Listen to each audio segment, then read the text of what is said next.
এই রাস্তাটি হচ্ছে গাজীপুর সিটি কর্পোরেশনের কাশিমপুর নামাবাজার হতে ধনঞ্জয়খালী প্রাইমারি স্কুল হয়ে গাজীপুর সিটি কর্পোরেশনের সীমানা বেল্লালের বাড়ি পর্যন্ত রাস্তা।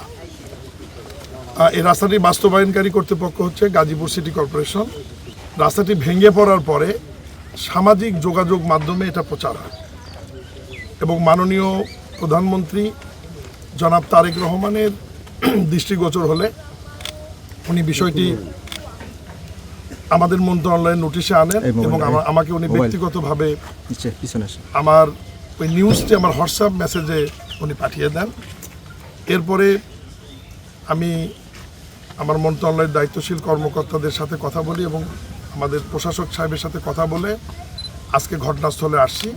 এখানে আমার সাথে উপস্থিত আছেন স্থানীয় সরকার বিভাগের সম্মানিত সচিব আমাদের শহীদুল হাসান সাহেব, উপস্থিত আছেন গাজীপুর সিটি কর্পোরেশনের মাননীয় প্রশাসক শওকত আলী সরকার, আমাদের অতিরিক্ত সচিব স্থানীয় সরকার, যুগ্ম সচিব স্থানীয় সরকার, গাজীপুর জেলা নবনিযুক্ত জেলা প্রশাসক নুরুল কবির ভূঁইয়া, সিটি কর্পোরেশনের সিইও সহ আমাদের উপসচিব রবিউল সাহেব সহ আমাদের মন্ত্রণালয়ের সর্বোচ্চ প্রতিনিধি দল আজকে আমরা এটা পরিদর্শন করলাম।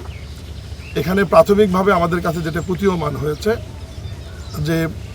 যে ঠিকাদার কাজটি করেছে, আমরা এর আগে তদন্ত করিয়েছি, গতকাল এবং পরশু একটি টিম এখানে কাজ করেছে। তারা আমাদের কাছে প্রাথমিকভাবে যে রিপোর্টটি দিয়েছে, এটা কিন্তু প্রাথমিক রিপোর্ট আমি বলছি আবার, যে নিম্নমানের নির্মাণ সামগ্রী ব্যবহার করা হয়েছে। এখানে প্রাকৃতিক দুর্যোগের বিষয়টা এখানে আসছে, এই কারণে এটি ভেঙে পড়েছে।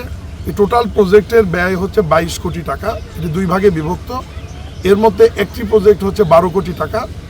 এর মধ্যে ইতিমধ্যেই ঠিকাদারকে 6 কোটি টাকা পরিশোধ করা হয়েছে, ঠিকাদারের পাওনা রয়েছে আরও 5 কোটি টাকা।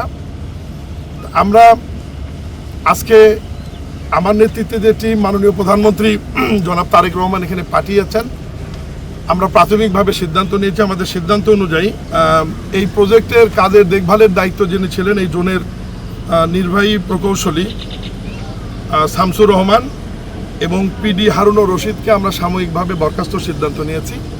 তারা সাময়িকভাবে বরখাস্ত থাকবে এবং ঠিকাদারি প্রতিষ্ঠানের ব্যাপারে আপাতত তারা এই কাজ করতে পারবে না। তাদের ব্যাপারে কালো তালিকাভুক্তি বা অন্য যে বিষয়গুলো আছে সে বিষয়ে আমরা পদক্ষেপ নিব।